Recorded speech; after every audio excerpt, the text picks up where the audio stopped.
Okay, before we get started, let me explain what it is that you're looking at. These are real GED questions made by GED people. They are published in the GED study guide for the Reasoning Through Language Arts test, the RLA test. And what I've done is I've taken the questions that they use, the sample questions, and I've removed the answers. On the study guide, they give you background on the kinds of questions that you could see and then give you an example of them.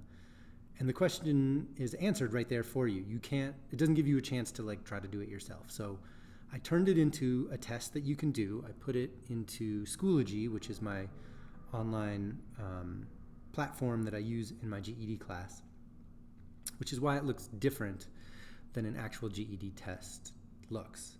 If you want to check out what a real GED test looks like so you can sort of familiarize yourself, be comfortable with the format, GED publishes those on their website too. And I have made a few videos using those tests explaining the thought process for those kind of questions too. I'll put links in the description both to the study guide itself and to this practice test. I've sort of testified it,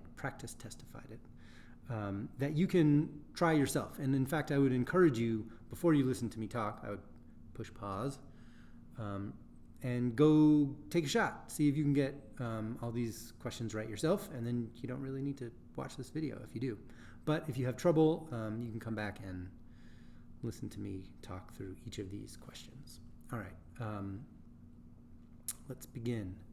Read the excerpt from Anne of Green Gables by L.M. Montgomery and answer the following questions. Okay, so the first strategy that I always use is not to do what they tell me. I'm not going to read the excerpt from Anne of Green Gables. I am going to read the question first. I always do that, at least on the science test, the social studies test, and the RLA test. And that's because it turns you into kind of a treasure hunter. You're looking for a specific thing rather than just reading aimlessly, not really knowing what you're doing. It increases your focus and your chances of getting it right. So I'm going to go down to question 1, which is down here. Read the sentence from the excerpt. What role does the sentence play in the passage? Something like a reluctant smile, rather rusty from long disuse, mellowed Marilla's grim reaction. Okay, so in this case, here's the sentence. It comes middle of the way through. And in this case, you actually do need to read the whole text to really understand what this sentence, what its function is, what its role is in the text.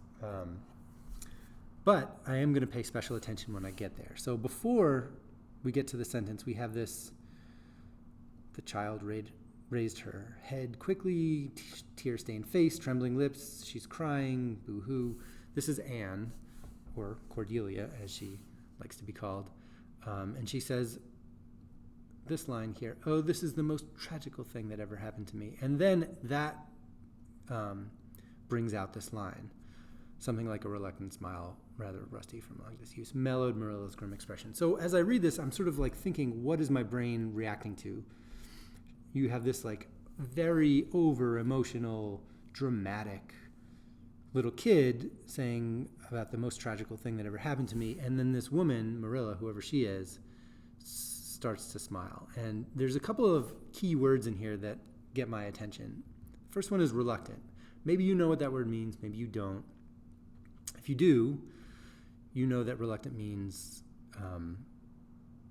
something you do, but you kind of don't want to do it, but you do it anyway. That's key word number 1. Then we have rusty from long disuse, this phrase. Disuse means not using. Dis is one of those non, anti, it's a prefix that goes against whatever comes after it in one way or another. So it hasn't been used for a long time. In fact, so long that it's rusty now. And then we have this mellowed word, mellowed Marilla's grim expression. So those are the key words that tell me at the beginning, before Anne started to be a drama queen, she was sort of looking, not smiling, looking severe, and then she can't help herself, but she starts to smile, and it mellows her grim expression, like the Grim Reaper. She's very, very serious. But now that Anne is doing this, she's starting to mellow. Okay, so let's go back and look at our choices here. Does it show that Marilla understands why Anne is unhappy? Would she smile about that? That seems make her kind of a jerk if she did. And it would make her sort of smile like, oh, I get it. I know why you're unhappy. That's why I'm smiling. But that doesn't seem like what's happening here. It's just like the hint of a smile, a reluctant smile. And it's like breaking through the rusts. This one doesn't speak to me. It doesn't seem right. This doesn't really show that Marilla is sympathizing with Anne. It's not like, oh, yes, this is the most tragical thing to ever happen to a person. That's not why she's smiling. She's kind of like gently laughing at her in a kind way, if that makes any sense. That's what I get from the text here. So it shows that Marilla is beginning to think the mistake has been funny. Again, this would make Marilla into kind of a jerk. Like she's laughing at her, not gently, not kindly, but like, oh, this whole mistake of you showing up is hilarious. That's not, there's no reason to think that that's true. There's no evidence in the text to suggest that she's laughing in a mean way or that she understands, this girl shows up, they thought it was going to be a boy, but it's a girl and it's some mistake has been made. It's not really a funny mistake, and she doesn't think so. So it's not really A or B. They're not crazy bad answers, but I don't like them. All right, it shows that Marilla has decided what to do about the mistake. Like she's smiling because she's pleased with herself that she solved a problem. That doesn't seem to be what's going on here either. So the first three choices aren't very good. So I hope the last one is okay, because if it's not, then we're going to have to revisit the first three and see which one sucks the least. Which is also generally, I should say, the other great strategy for improving your score. Always read the question first and always look for the wrong answer. Don't look for the right answer. See if you can get the wrong one and eliminate it. That will statistically improve your chances. All right, so it shows that Marilla's attitude towards Anne is starting to change. Okay, that makes sense to me, which is a relief because the other three were kind of bad. It shows that Marilla's attitude is starting to change. Well, I'm picturing like rusty from long disuse, like something like a metal door handle is turning, it's like starting to change. That's what I get from this rusty metaphor here. And mellowed, like it's mellowing her attitude. Her attitude before was like pretty severe. If you go back to the text, she says, well, there's no need to cry about it. She's very that's not very mellow, but she starts to mellow after she understands a little bit about Anne's character, which is, drama queen. All right, so our answer in this case, if it's an ABCD question, would be D. All right, read question 2. Read the portion of the sentence from the excerpt. How does the narrator's use of the word reluctantly faltered forth give information about Anne? And here's that word reluctant again, reluctantly faltered forth. This is going to be a lot easier if you recognize these vocabulary words. And so the line here is Anne Shirley reluctantly faltered forth the owner of that name. So let's find that in the text again so we can have a little context. It's here. This is where she says, will you please call me Cordelia? Call you Cordelia. Is that your name? Blah, blah, blah, blah. If Cordelia isn't your name, what is it? Anne Shirley reluctantly faltered forth the owner of that name. But oh, please do call me Cordelia. Reluctant, if you know what it means, makes this easier. Again, reluctant means to do something even though you don't really want to. And then faltered, if you falter, it means it's not a smooth action. You're kind of like, the way I talk during these videos, I'm often faltering, which is not really what I want to be doing, but at least Anne Shirley or Cordelia, Anne of Green Gables, and I have something in common. We falter when we try to talk. So how does the use of the words reluctantly faltered forth give us information about Anne? Well, reluctant, we know she doesn't want to give her name. She's giving her name, but she doesn't really want to. And she's not doing it smoothly. She's sort of like this, me, talk, blah. That's like what she's doing to give her name. So let's see which ones we can eliminate. The words reveal that Anne feels obligated to answer the question. Maybe like she doesn't want to, but she feels obligated to. That's an okay answer. Let's see if there's other ones we can eliminate. The words reveal Anne is often shy when responding to adults. No, she's a drama queen. We get that from a lot of other evidence in the text. And it doesn't reveal, shyness is not one of this girl's qualities. So we know it's not going to be B here. The words reveal that Anne is ashamed of the name she was given.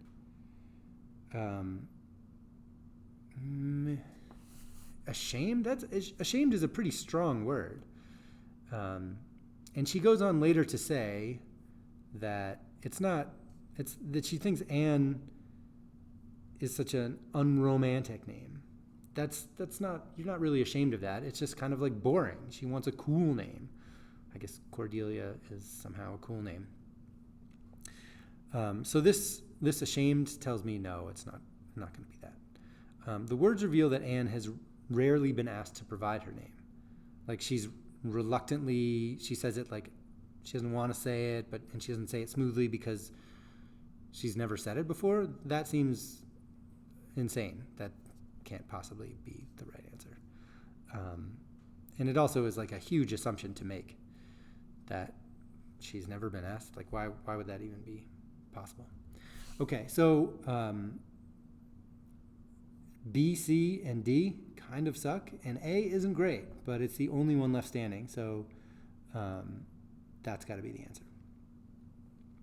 How does the author's use of the word but to begin the second sentence of the first paragraph function in the excerpt? All right, so let's go right to the second sentence of the first paragraph. Marilla came briskly forward as Matthew opened the door, but when her eyes fell on the odd little figure in the stiff, ugly dress with the long braids of red hair and the eager, luminous eyes, she stopped short in amazement. So there's a couple of key words here. There's a lot of fancy vocabulary, like luminous. That's not, you'd see that on a SAT or ACT test. That's pretty fancy. And, well, I guess you're seeing it on a GED test too, so not to be snooty about it, but that's pretty fancy. That's not the important fancy word, though. The important fancy word is actually this one, briskly. Marilla came briskly forward as Matthew opened the door, but is going to have something to do, but is like it goes back against whatever is in the previous sentence and goes against it. We all sort of know how but functions in a sentence. Like, I was hungry, but the meeting was another hour and I couldn't eat. It sort of like goes against whatever is before it. So she came briskly forward. It's the briskly, actually, that the but is referring to, that the but sort of modifies. And you can see it at the end of the sentence. But when this happened, she stopped short in amazement. She was walking and then she stopped because she was amazed. And this briskly, brisk, maybe you know that like it's a T, kind of T. Like, I think it's, brisk means like crisply, quickly, fast. And if you don't know that, you can still figure out the answer to this question, but it does help. You're sort of seeing maybe that having a good vocabulary is helpful to these sort of questions, but not totally necessary. How does the author use but to begin the sentence function in the excerpt? Well, does it reinforce Marilla's dislike of Anne's odd attire? No, and it can't be this one because the word but doesn't reinforce things. It goes against them, right? So reinforce would like back it up. That and would reinforce something. So it can't be A. It distinguishes between Marilla's amazement and discouragement. I don't really understand what that means. So I'm going to say that's a maybe, because if this C and D are bad, both bad, that leaves B the only one that could possibly be right. So let's go on to the next one. It emphasizes the difference between Marilla's expectations and reality. All right, let's go back and look a little more carefully at this. She's walking forward And then she sees the kid with this weird outfit and long braids and luminous eyes, whatever luminous means. Luminous means bright. She stops. So maybe like between expectation and reality, like she was expecting something as she walked forward briskly, and then she sees the reality and she stops short in amazement. That's an okay answer. That sort of makes sense to me. The but does emphasize the difference between what she expects and what she actually sees. So C is pretty solid. Let's see how D is. It highlights Marilla's reaction to the striking qualities of Anne's physical features. Well, she is sort of notable to look at. She's described as odd. She has an ugly dress. Her hair is red. No offense to redheads, but that is like a notable characteristic. And she has these like bright eyes that are eager. But the way the question is asked, is it like highlighting her reaction to the striking qualities of her physical features? This one isn't so bad either, actually. So we actually have three that we've only been able to eliminate A. It either distinguishes between Marilla's amazement and her discouragement. Like she was amazed at first and then she got discouraged. That doesn't really work, I guess, like because the first sentence, she's not really amazed when she's walking briskly. She's just walking briskly. It's the amazement that happens in the second part. And discouragement really isn't anywhere in there. Amazement is, and it's in the second part. So this one actually, when you break it down, on second thought, is pretty bad. So it's either going to be C or D. It emphasizes the difference between Marilla's expectation and reality, or the striking qualities of her physical features. Well, you got a 50-50 shot. To me, this one, C, is like, it's operating on a deeper level. It sort of requires you to understand really what's going on.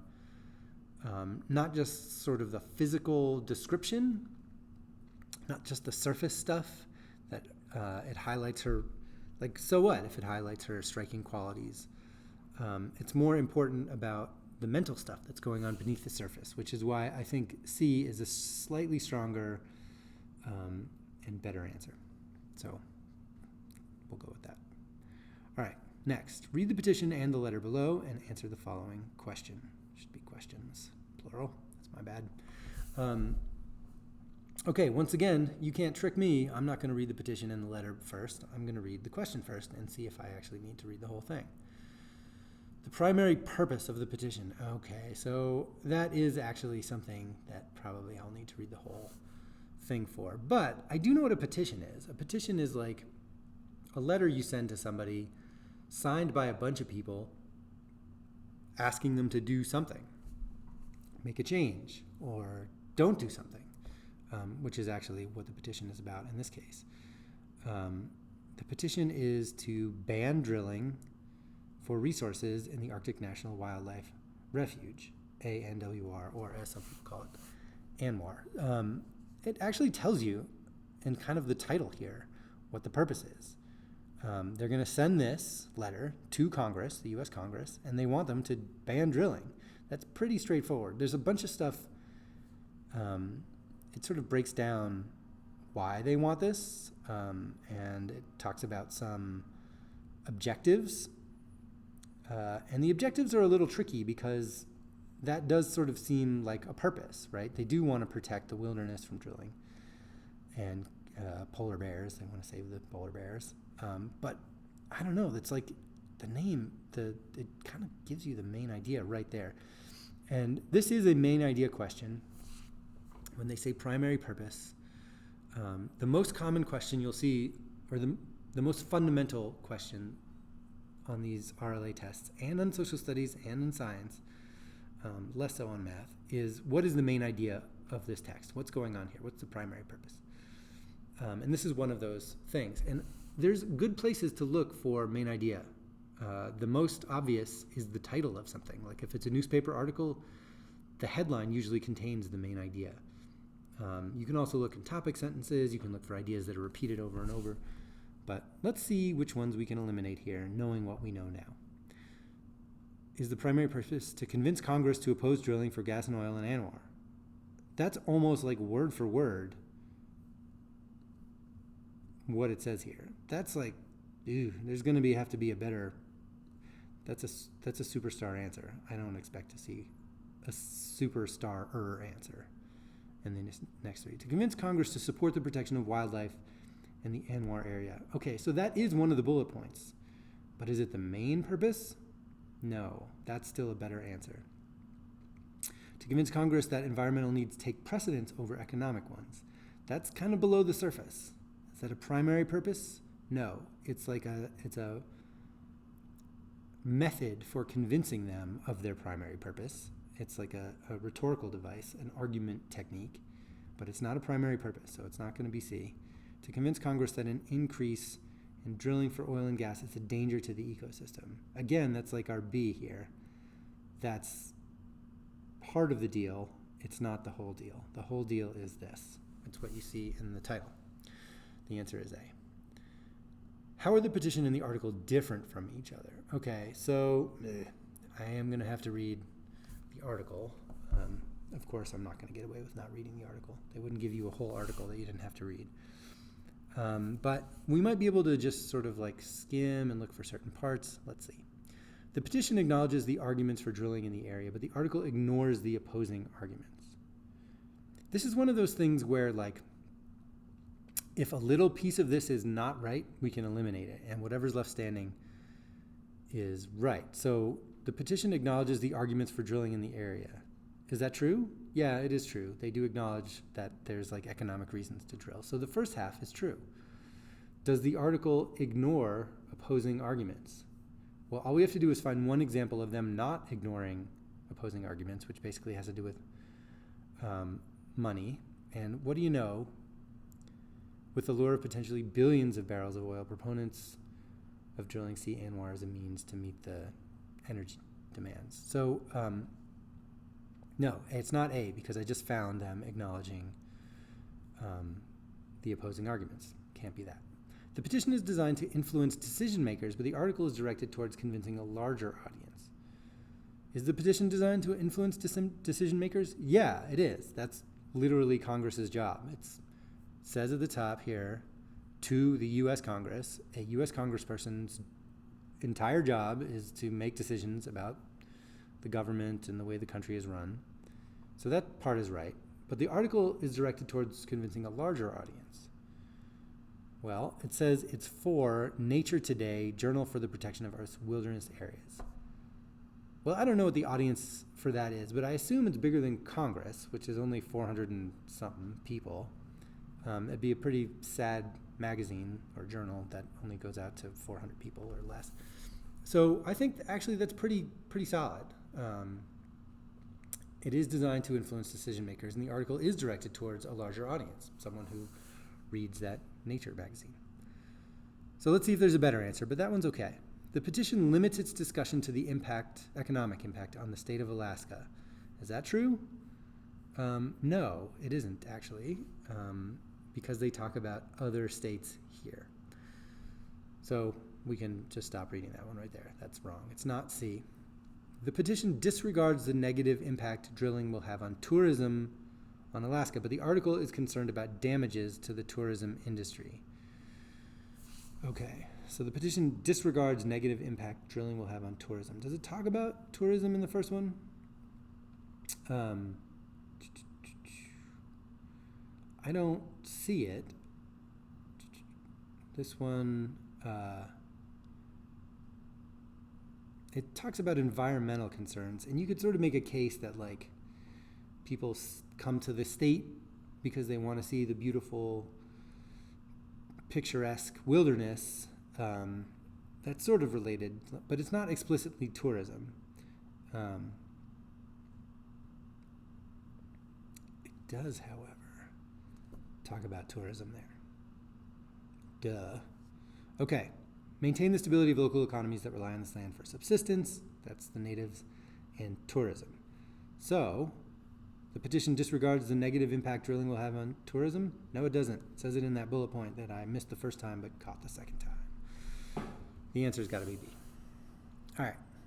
Read the excerpt below from paragraph 2 of the petition. Which paragraph from the article contains ideas that are similar to the excerpt? So paragraph 2 talks about new oil and gas extraction methods that have led to drilling projects beginning in other states. Okay, so paragraph 2,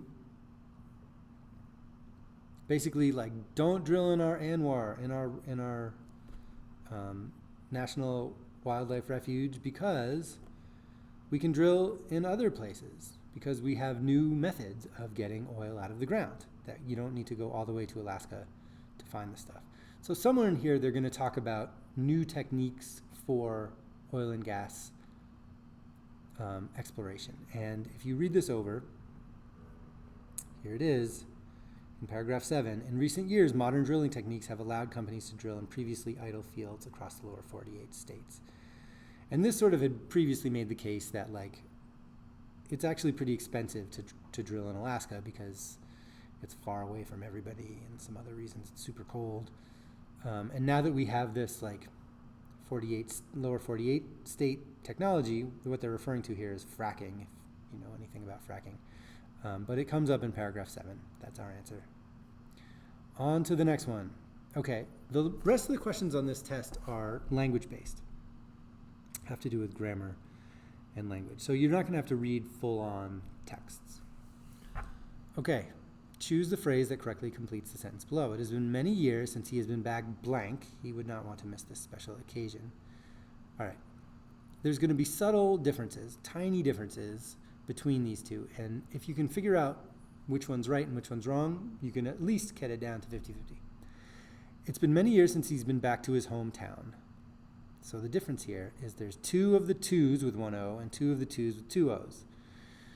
Hopefully you recognize that this 2, which means like also or too much, is wrong. It's been many years since he's been also his hometown. No, that doesn't make sense. So it's either going to be A or it's going to be C. And the difference for this one is the new. That's the other difference. Half of them are the new without the K, and half of them are the K with the new. And if you don't know the difference, you're going to have a lot of trouble with this test, because the new, it's been many years since he was back to his hometown, but we knew, no, that's like something shiny and new. It's got to be the knowledge new, which is spelled with a silent K. So that's going to be the answer right there. Passages below is incomplete. Choose the option that correctly completes the sentence. Okay, well, guess what? I don't even have to read the whole thing. I just need that sentence. The speed and power of our Skyview products have been, well, the next word is going to be outstanding. Do we need more words than outstanding? Let's see. This is basically like a math equation. You just plug in the answers, eliminate the ones that don't make the equation balance, and go with whatever's left. Speed and power of our Skyview products have been outstanding. Your products are always well suited to our needs. No, there needs to be some sort of punctuation between those two things. You can sort of hear it in your voice when you read it the way it should be read, that there's a pause there. The speed and power of our Skyview products have been outstanding. Your products are always well suited to our needs. So it can't be this one. This one, I'm sorry, I'm skipping ahead. Can we just end with outstanding? The speed and power of our Skyview products have been outstanding. That works. Is that great? I don't know. I want to skip to this one, though, because this one does have the pause here. The speed and power of our Skyview products have been outstanding. They are always well suited to our needs. That's a maybe. I'm going to come back to this one. This one I'm also going to come back to because it's not wrong. This one has a full stop. The speed and power of our Skyview products have been outstanding. Always well suited to our needs. This one is wrong. And it's wrong because this is not a complete sentence, but it's presented like it should be. There's no verb here. If it said, they are always well suited to our needs, this would be the right answer. But always well suited to our needs, nope, it's not a complete sentence. So you can't have a period and then something else. So it's not A, it's not D, it's either B or C. The question is about this comma. Is the comma right or is it not needed? And the truth is, it's not right. It's too weak. And the way we text and stuff these days, that's like kind of okay. It's like accepted in a tweet or in a text, but it's not accepted in standard written English. What you would need here is something stronger. You would need a period and then a complete sentence. Or you could use a semicolon where both sides are complete sentences. This could be a complete sentence, but the comma is not strong enough to make it one. So when I said outstanding isn't wrong, turns out isn't wrong is the right answer. The answer is B. All right, choose the phrase that correctly completes the sentence below. Not having to budget for tuition will allow me to reduce my my hours at work while increase the number of no, it's got to be while increasing, right?